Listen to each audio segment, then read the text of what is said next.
আন্তরিক শুভেচ্ছা এবং নমস্কার জানিয়ে আগামী 24 তারিখে মনোজ কুমার গাঙ্গুলির তত্ত্বাবধানে একটি টিম 7 জনের টিম তারা ভারতবর্ষের বিভিন্ন জায়গায় পরিদর্শনে বেরোবে। তার মেইন উদ্দেশ্য হচ্ছে প্লাস্টিক বর্জন এবং সেলফ ড্রাইভ সেভ লাইফ। সুতরাং আজকে সারা পৃথিবীতে পরিবেশ নিয়ে একটা আন্দোলন শুরু হয়েছে, কারণ পরিবেশ রক্ষা করতে না পারলে পৃথিবীর ভারসাম্য বজায় থাকছে না। সেখানে বিভিন্ন রকমের দুর্যোগ, বিভিন্ন রকমের পরিবেশের দূষণ হচ্ছে, যার জন্য আগামী দিনে একটা ভয়াবহ দিন আসতে পারে। সেই দিকে তাকিয়ে আগামী প্রজন্ম যেন তারা পরিবেশ এবং প্রাকৃতিক যে দুর্যোগ তার থেকে সুস্থ স্বাভাবিকভাবে জীবনযাপন করতে পারে, সেটাই আমাদের মেইন উদ্দেশ্য। Paschimbanga human rights association Manoj Ganguly যেই পরিক্রমায় বেরিয়েছেন, তা বেরোচ্ছেন আগামী 24 তারিখে, তার সার্থকতা আমরা কামনা করছি এই জন্যই যে আজকের দিনে সেফ ড্রাইভ এবং সেভ লাইফ এটা সাংঘাতিকভাবে প্রয়োজনীয়তা আমরা উপলব্ধি করছি। কারণ আমরা দেখতে পাচ্ছি বিভিন্ন ধরনের দুর্ঘটনা রাস্তা পথে ঘাটে যে সমস্তগুলো হচ্ছে, আমাদের সচেতনতার অভাব। আমরা সেইভাবে সরকারের যে নির্দেশ রয়েছে আমরা সেই সঠিকভাবে পালন করতে পারছি না। সেই জন্য সমস্ত ভারতবাসীকে আমরা এই বার্তাটা দিতে চাই, তারা আগামী দিনে যেন অবশ্যই তার নিয়মকানুন মেনে চলেন।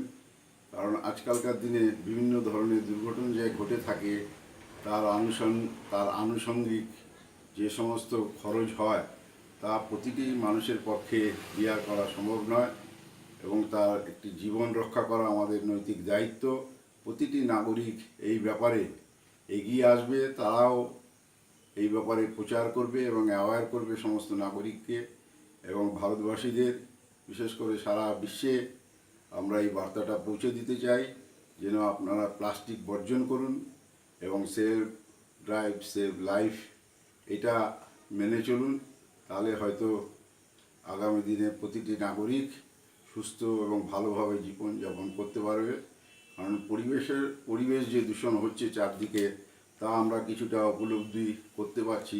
কারণ এই যে বিভিন্ন রকমের যে রোগ টোগ হচ্ছে, তার একটা কারণ হচ্ছে পরিবেশ দূষণ। পরিবেশ দূষণ থেকে যদি আমরা মুক্ত না হতে পারি, তাহলে কিন্তু আগামী প্রজন্মের বিভিন্ন ধরনের সমস্যা তৈরি হতে পারে। যেমন দেখতে পাচ্ছি নদী তার যে নিজস্ব গতি সেটা বদলে যাচ্ছে, গাছপালা আমরা যে বৃক্ষরোপণ করছি তার উদ্দেশ্যে গাছপালা যেরকম ধ্বংস হচ্ছে, তার সৃষ্টির প্রয়োজনীয়তা আছে, ধ্বংস থাকবে তার সৃষ্টিও হবে। কিন্তু যদি আমরা দিনের পর দিন এই গাছগুলো যদি ধ্বংসের পথে ঠেলে দিই, সেটা সমাজের পক্ষে এবং আমাদের অক্সিজেন নিতে খুবই বেদনাদায়ক হবে এবং খুব কষ্টও হবে, এবং রোগ সংক্রান্ত যত যা আছে এগুলো দিনের দিনে বেড়েই চলবে।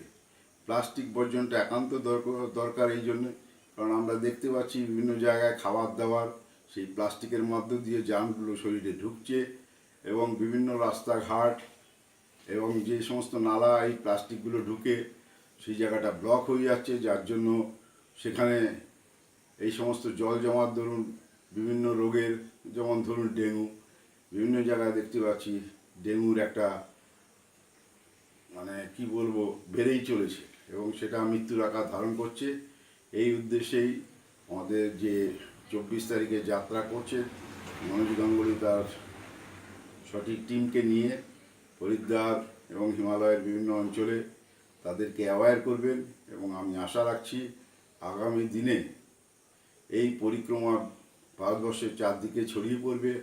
আজ হয়তো তারা হরিদ্বার দিয়ে শুরু করছেন, আর একটি সময় আসবে যখন পশ্চিম প্রান্ত, দক্ষিণ প্রান্ত বিভিন্ন জায়গায় পরিক্রমা করে আমাদের এই যে উদ্দেশ্য, human rights association, code number হচ্ছে 0365, তার প্রতিফলন এবং তার যে সদিচ্ছা, তার যে প্রচেষ্টা এবং তার সমাজের যে উন্নয়ন, সমাজের যে দায়বদ্ধতা পুরোপুরি তারা পালন করতে পারছে এবং আগামী দিনে পালন করবে, এর বৃহত্তর আকার ধারণ করবে।